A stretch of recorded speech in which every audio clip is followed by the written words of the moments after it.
Hello दोस्तों, मैं आपका दोस्त रिंकू सरोज। स्वागत है आपका दरोगा की डायरी में। दोस्तों, आज मैं बात करूंगा भारत में वाहन चलाने संबंधी लाइसेंस, वैधता और नियम कानून के बारे में। जैसा जैसा कि आप जानते होंगे, भारत में लाइसेंस आरटीओ जारी करता है। आरटीओ का मतलब रीजनल ट्रांसपोर्ट ऑफिस, और यही आपके वाहन चलाने की योग्यता और सरकार के लिए सबूत है। तो वैसे देखा जाए तो लाइसेंस दो प्रकार के होते हैं, एक लर्निंग, दूसरा परमानेंट। लर्निंग की बात करें तो जब व्यक्ति 18 साल की उम्र पूरा कर लेता है तो वाहन चलाने संबंधित फॉर्म फिल करता है, जो एम परिवहन या फिर आरटीओ से होकर एक प्रोसेस से गुजरता है, जिसमें उसको छोटा सा परीक्षा देकर लर्निंग के लिए एक सीट मिलती है। 6 महीने के लिए वैध होता है। और उसकी अब बात करें हम परमानेंट लाइसेंस की, तो परमानेंट लाइसेंस 5 तरह के होते हैं। इसमें पहले की बात करें तो टू व्हीलर बिना गियर वाली, जिसको 16 साल का व्यक्ति अप्लाई कर सकता है। उसमें उसके माँ बाप की अनुमति जरूरी है।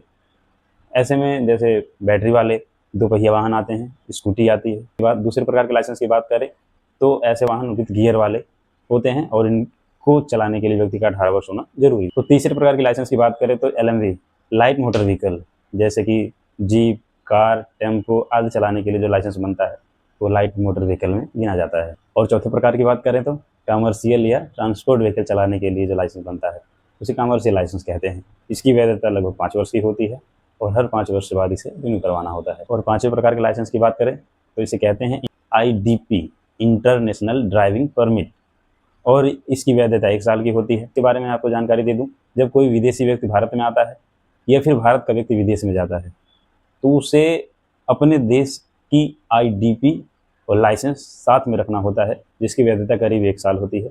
और कोई विदेशी अगर भारत में आकर लंबे समय तक रहना चाहता है, एक साल से ज़्यादा के वक्त के लिए रहना चाहता है, जैसे कोई विद्यार्थी हो या फिर उसका यहाँ परिवार रह रहा हो, तो उसे आरटीओ के तहत ही जो है लाइसेंस बनवाना पड़ेगा। जैसे कि मैं आपको बता दूं, बिना लाइसेंस कई तरह के अपराध होते हैं।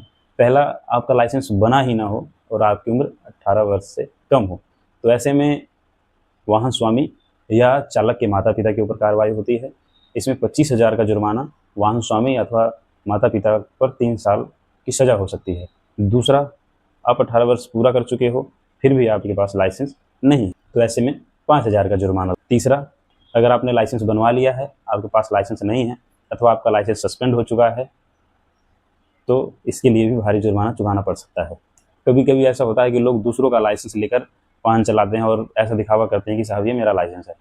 ऐसे में आपके ऊपर आईपीसी या बीएनएस के तहत बड़ी कार्रवाई हो सकती है, जालसाजी की। आपको बताता हूँ कि अगर एक्सीडेंट हो जाए और आपका वैध लाइसेंस है तो आपको क्या फ़ायदा होता है।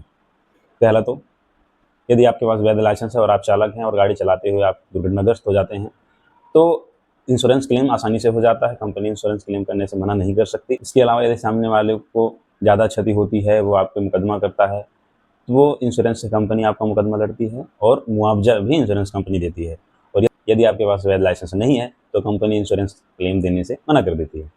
कानूनी सुरक्षा के बारे में बात करें तो यदि आपका एक्सीडेंट होता है, आपके पास वैध लाइसेंस है, तो आपको कानूनी सहायता मिल जाती है। परंतु यह बिना लाइसेंस के एक्सीडेंट करने पर, चाहे आपकी गलती हो या ना हो, आपको दोषी मान लिया जाता है।